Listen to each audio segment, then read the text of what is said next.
हाँ, तो मुझे पूरी उम्मीद है कि आपने कल वाला वीडियो जो पहला पार्ट है वो आपने लर्न कर लिया होगा, क्योंकि बहुत बेसिक था और उस बेसिक को आपको याद करना है। मैं आपको फिर बार जोर दे के कह रहा हूँ, बार बार कह रहा हूँ, इस चैप्टर को आपको बहुत ज़्यादा अपने दिमाग में ये रखो कि आप अपने करियर की तैयारी कर रहे हो, आप अपना करियर बनाना चाह रहे हो और ये पूरा का पूरा आपके फ्यूचर में आएगा।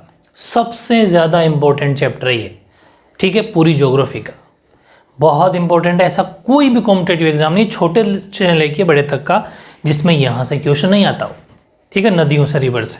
इसलिए इस बात को पूरा दिमाग के अंदर रख के आपको स्टडी करनी है और जो भी मैं कह रहा हूँ उस बातों को आपको फॉलो करना। मैं बहुत सारी चीज़ें आपको एक्स्ट्रा बताता रहूँगा और इस पूरे चैप्टर को मैं इतना शानदार बताने वाला हूँ। कुछ तो ट्रिक्स अप्लाई करेंगे अपन अपने मन से जो बना रही ट्रिक है, ताकि आपको उनकी जो ट्रिब्यूटरीज है, जो उनकी सहायक नदियाँ हैं, वो हाथों हाथ याद हो जाएगी। इतना इंटरेस्टिंग मैप भी रखना, एक दो इंडिया वगैरह के मैप रखना, तो भारत के मैप में भी कुछ बनाऊंगा मैं आपको, है ना। तो ये चीज़ें हैं। आज का वीडियो वैसे कल वाले से वापस थोड़ा सा लेवल अप है, मतलब थोड़ा सा बेसिक भी है और थोड़ी सी बातें समझने वाली भी है। जैसे ये वाला चीज़ फिर एक बेसिक आ गया, ये वाला बेसिक क्वेश्चन है जिसको समझना बहुत ज़रूरी है, क्योंकि ऐसे छोटे छोटे क्वेश्चन 1 मार्क वाले क्वेश्चन आपसे पूछे जाते हैं।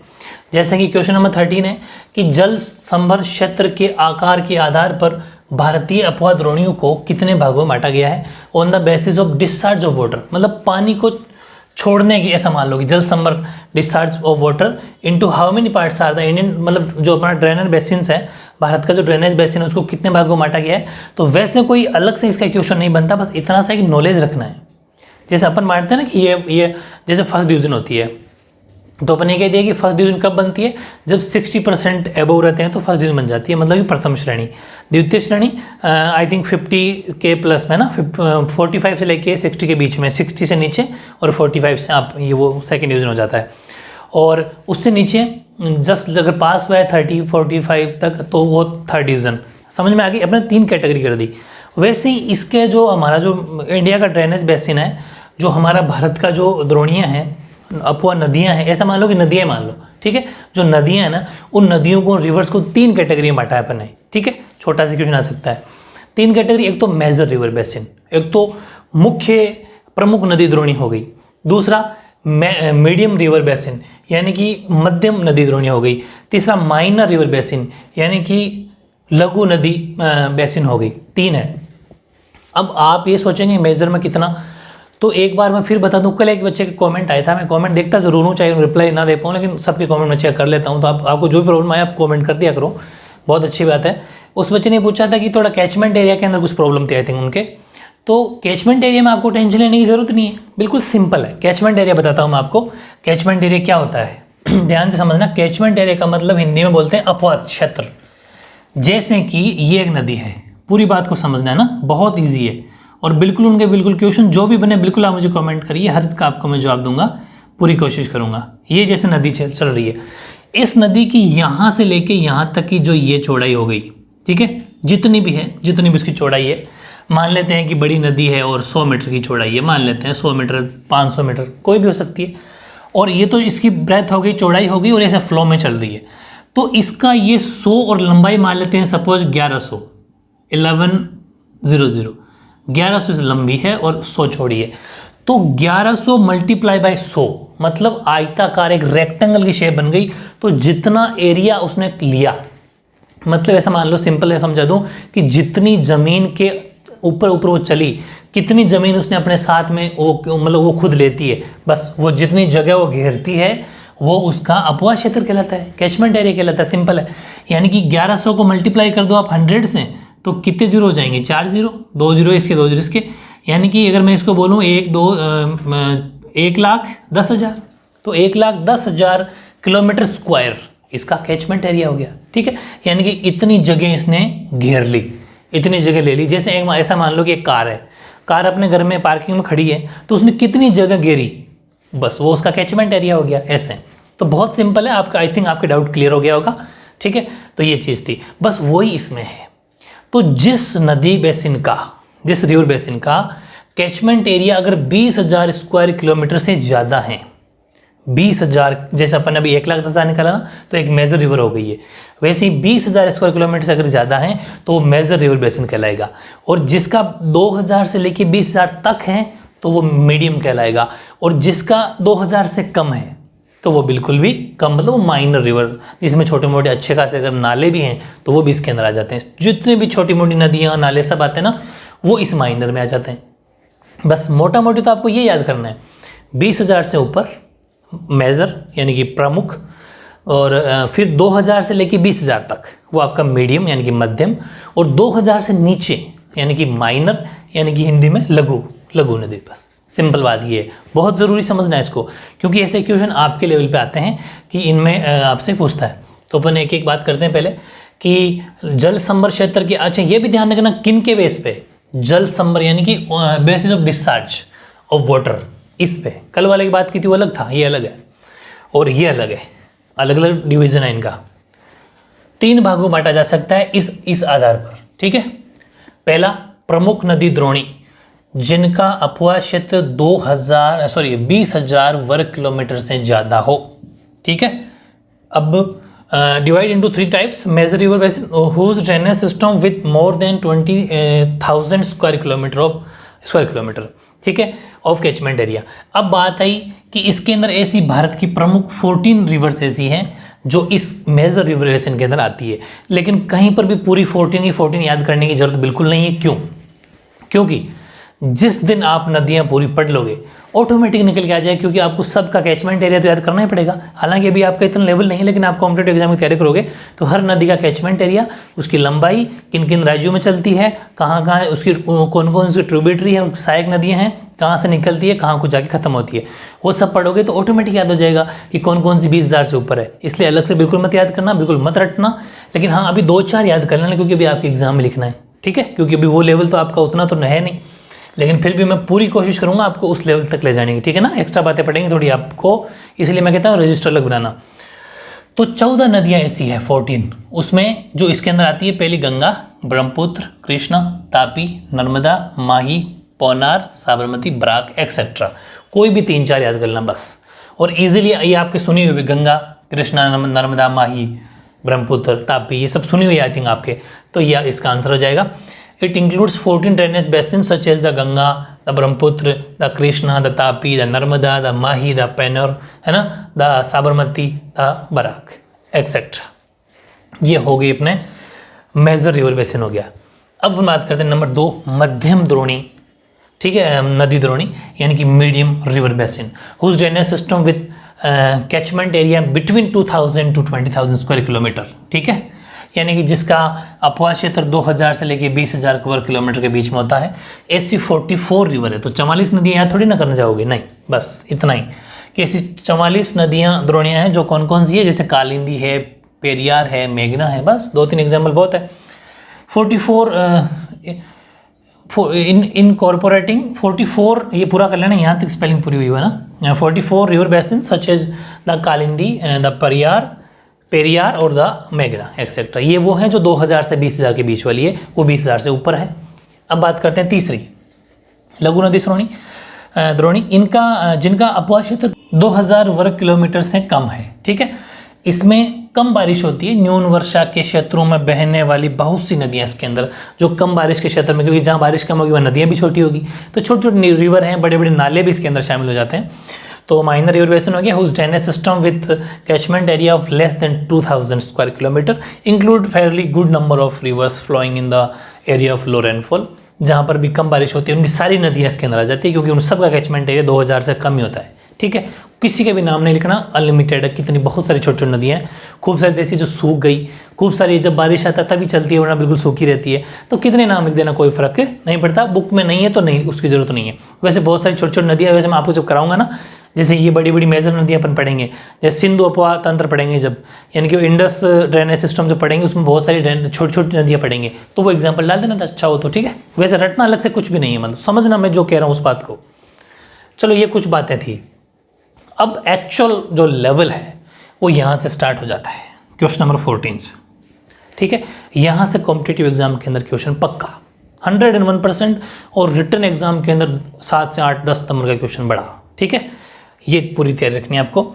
10 नंबर का क्वेश्चन पढ़ा जाता है, उद्गम प्रकृति व विशेषताओं के आधार पर भारतीय अपवाह तंत्र को कितने भागों में विभाजित किया जाता है। आपके 4 मार्क्स का क्वेश्चन आ सकता है, बड़ा question. How many parts are the Indian drainage system divided on the basis of origin, nature and characteristics. तो ध्यान रखना, ये तो मैंने छोटा सा एक पार्ट लिया है, ये भी उसके बारे में है, फिर इसके बाद में एक एक रिवर लेंगे। अभी अपन ने बात क्या करी कि किसके आधार पर, on the basis of origin, nature and characteristics. ये कट गया, कटा नहीं है, ध्यान रखना ना। यानी कि उद्गम, प्रकृति और विशेषताओं के आधार पर दो प्रकार हैं, ठीक है। वो दो कौन कौन से प्रकार हैं? नंबर एक, ऑन द बेस, ये तो पूरी वही थ्योरी है कि on the basis of mode of origin, nature and characteristics the Indian drainage में ऑल्सो बी क्लासिफाइड इनटू, एक तो है Himalayas, very important, the Himalayan drainage, दूसरा है पेनिनसुलर ड्रेनेज। बस ये दो ही हैं हमारे भारत की जो अपवाह तंत्र हैं, उसको बेसिकली दो वेरी इंपॉर्टेंट पार्ट है, एक तो हिमालय अपवाह तंत्र, एक पेनिनसुलर। पेनिनसुलर का मतलब हो जाएगा प्रायद्वीपीय अपवाह तंत्र, बहुत ज़्यादा इंपॉर्टेंट है। इन दो से बहुत सारी नदियाँ पढ़ेंगे अपन। हिमालय की क्या खास बातें होती है, पेनिनसुलर ड्रेनेज की क्या खास बातें होती है, फिर हिमालय के अंदर कौन कौन सी रिवर्स यानी बड़ी बड़ी नदियाँ आती है, कौन कौन सी उनकी सहायक नदियाँ आती है, मतलब ट्रिब्यूटरीज। पेनिनसुलर के अंदर कौन कौन सी रिवर्स आती है, उनकी कौन कौन सी ट्रिब्यूटरीज आती है, कहाँ कहाँ रहती है भारत में, कहाँ कहाँ पर, वो पढ़ेंगे। ये बहुत इंपॉर्टेंट चीज़ आपको समझनी है, ठीक है। पूरा पढ़ेंगे, इसमें बहुत सारी नदियाँ, 20-25 नदियाँ पढ़ेंगे अपन, ठीक है।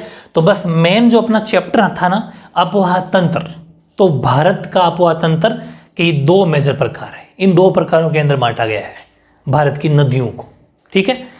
और कल अपन एक बात कर ली थी, कुछ नदियाँ जो अरब सागर के अंदर पानी डालती है अपना, कुछ नदियाँ मतलब अरेबियन सी, और कुछ नदियाँ रिवर अपना बंगाल की खाड़ी में डालती है। दो मेजर आपके ये, वैसे कुछ तो नदियाँ मतलब कि अपवाद स्वरूप है, एक्सेप्शन जो मन्नार की खाड़ी में भी डालती है, वो सब मैं आगे बता दूंगा बातें, ठीक है। लेकिन मेजर वो दो ही हैं, अरब सागर और बंगाल की खाड़ी, ठीक है। और उसका भी एक कारण बताऊंगा, क्यों अरब सागर में डालती है, क्यों बंगाल की खाड़ी में डालती है, वो भी एक कारण है, ठीक है। तो ये क्वेश्चन में आपका तैयार हो गया। और अब है क्वेश्चन नंबर 15, फिर एक बेसिक क्वेश्चन, इन दोनों की क्या खास बातें हैं, इनको दोनों को अलग करने के पीछे क्या कारण है, पेनिनसुलर ड्रेनेज की क्या, इनकी नदियों की क्या खास बात है। क्वेश्चन आया हुआ है बहुत बार कि हिमालय ड्रेनेज सिस्टम और पेनिनसुलर ड्रेनेज सिस्टम, यानी कि जो हिमालय अपवाह तंत्र है और जो ये आपका प्रायद्वीपीय अपवाह तंत्र है, इन दोनों की नदियों की क्या क्या खास बातें हैं, बस वही क्वेश्चन है ये 15वां, ठीक है। राइट द फीचर ऑफ, दोनों के मतलब दोनों की विशेषताएं लिखो। तो इसका मैं एक चार्ट बना दूंगा, पूरा चार्ट बना के लिख रहा हूँ, तो आपको उसको एज इट इज उतारना है। वो 15वें का आंसर होगा, बहुत इंपॉर्टेंट क्वेश्चन है, बहुत बार पूछा गया है। उसके बाद एक ऐसा चार्ट बना दूंगा, ये तो अभी अपन इन दोनों की विशेषताएं लिख रहे हैं, उसके बाद में एक चार्ट जिसके अंदर सारी नदियाँ, उसमें ट्रिक भी होगा, आपको हाथों हाथ याद हो जाएगी, ठीक है।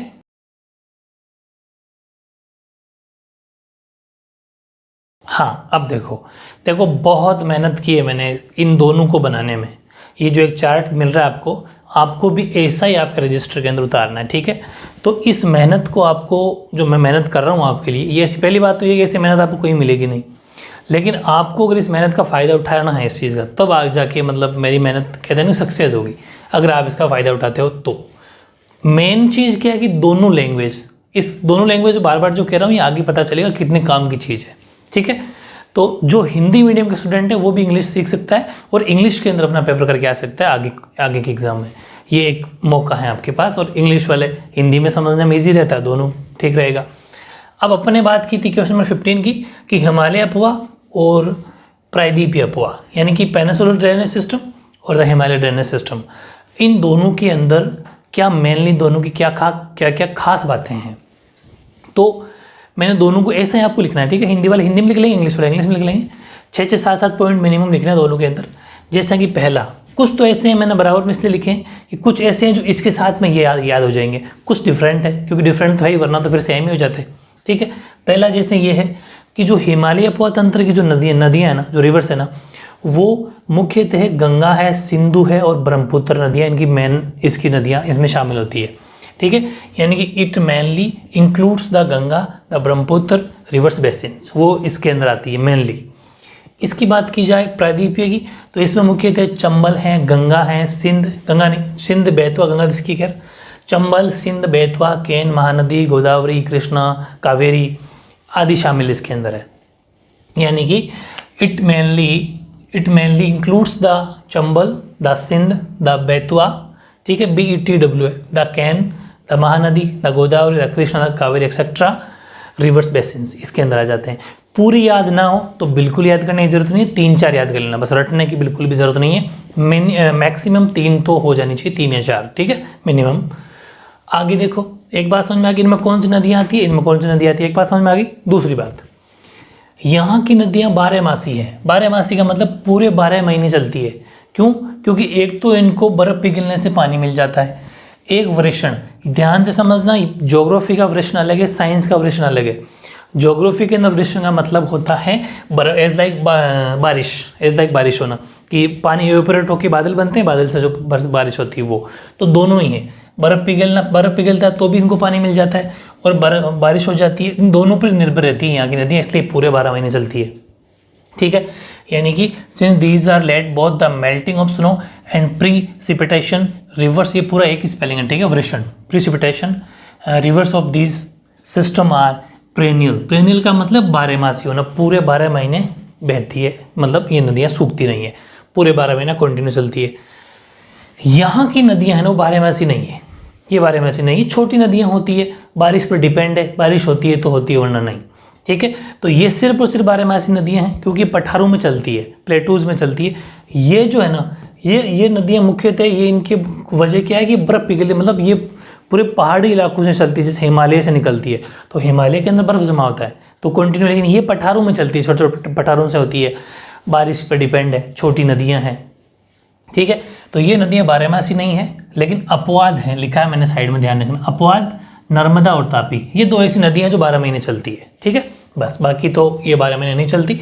The rivers here are not perennial, exception अलग से लिखना आपको ब्रैकेट में, exception the Narmada and the Tapi, 2 ऐसी नदियाँ, मतलब टीचर अपने आप समझ जाएंगे कि बच्चे ने यहाँ की ये बात बता दी, जबकि 2 जो चलती है वो भी बता दी कि ये दोनों नदियाँ ऐसी है जो 12मासी चलती है, इसीलिए अपवाद लिखा है। अपवाद का मतलब जो इस बात को नहीं मानता हो, समझ गए।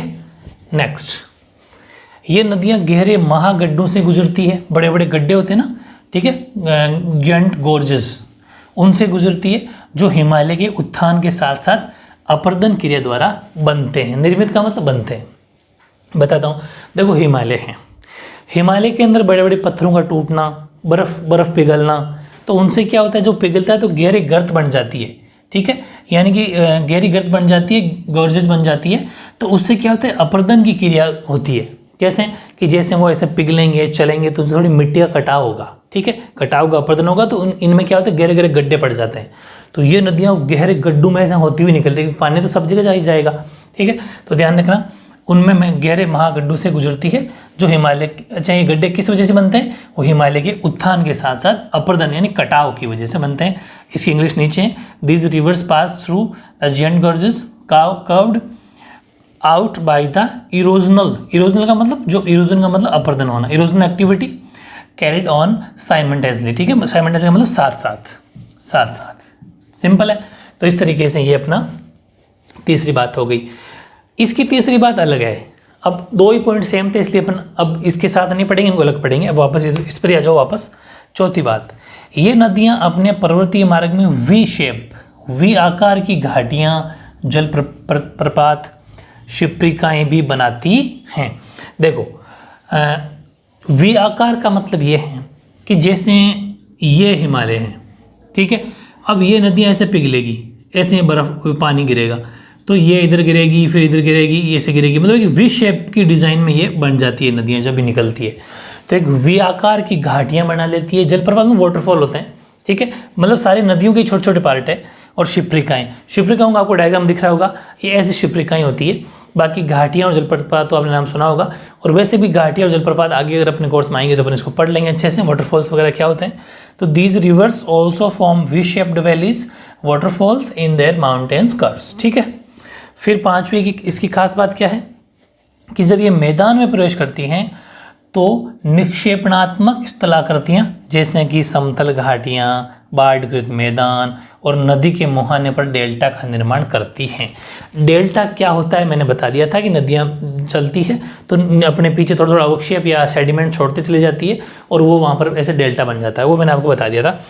वो चीज़ यहाँ पर है कि ये जो मैदान में जब ये मैदान में प्रवेश करती है ना, मैदान का मतलब जैसे हिमालय से निकली और समतल मैदान में चली, तो जब ये मैदान में प्रवेश करती है तो कुछ आकृतियाँ बनाती है, जैसे कि समतल घाटियाँ, बाढ़कृत मैदान। बाढ़कृत मैदान का मतलब नदियाँ कभी कभी इतनी तेज चलती है कि वहाँ बाढ़ आ जाती है, तो बाढ़कृत मैदान चल जाता है। और नदी के मुहाने, मुहाने मतलब उनके मुंह पर, नदी का जो आगे का मुंह होता है वहाँ पर डेल्टा बना देती है। डेल्टा मैं वापस बता दूँ आपको कि आपको पता है जो भी नदियाँ होती है मोस्टली, जैसे ये हिमालय की बात करते हैं तो यहाँ पहाड़ों से निकलती है, ऐसे निकलती है, ठीक है, ऐसे नदियाँ निकलती है। डेल्टा वर्ग मतलब समझना डेल्टा शब्द का, ठीक है, तो ऐसे निकलेगी। तो जब ये निकलती है तो यहाँ इसकी स्पीड बहुत तेज़ होती है और ये बड़े बड़े सेडिमेंट्स को अपने साथ बहा के ले जाती है। लेकिन यहाँ जैसे ही नीचे आएगी इसकी स्पीड थोड़ी थोड़ी धीरे धीरे कम होने लग जाती है जब प्लेन पे चलती है। तो ऐसी स्पीड जब कम होती है तो बड़े बड़े जो सेडिमेंट्स है, पत्थर वगैरह, वो यहीं रुक जाते हैं, वो बहते नहीं।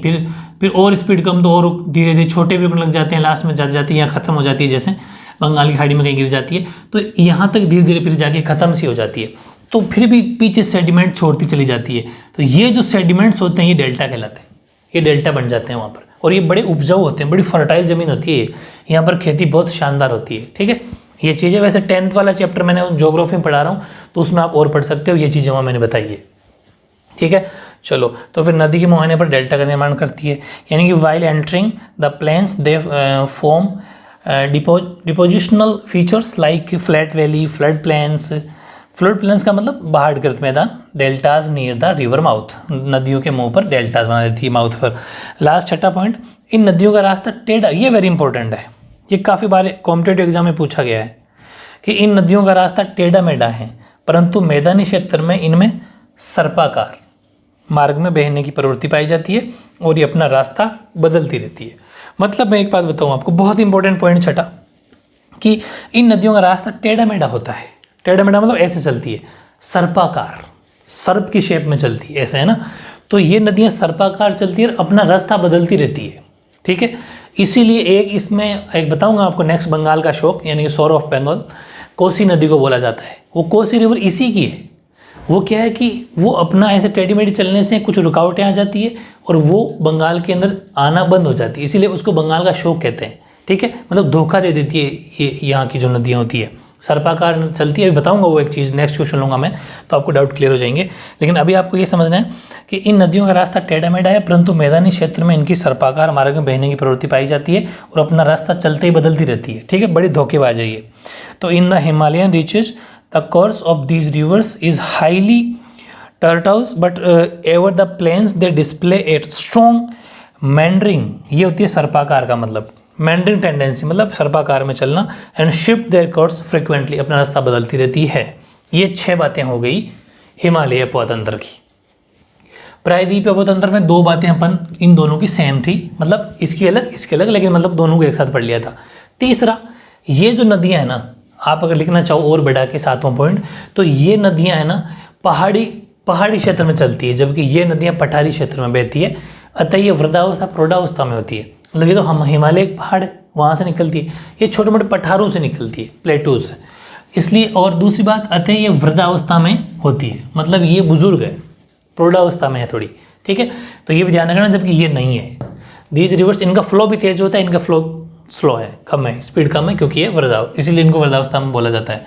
These rivers flow through the plateau region, so they occur in old age या फिर अडल्टहुड, ये लिख देना। एक, ये नदियाँ, इसने कहा था कि ये टेढ़ी मेढ़ी चलती है, ठीक है, जबकि ये नदियाँ एक सुनिश्चित मार्ग पर चलती है, इनका फिक्स एक रास्ता होता है।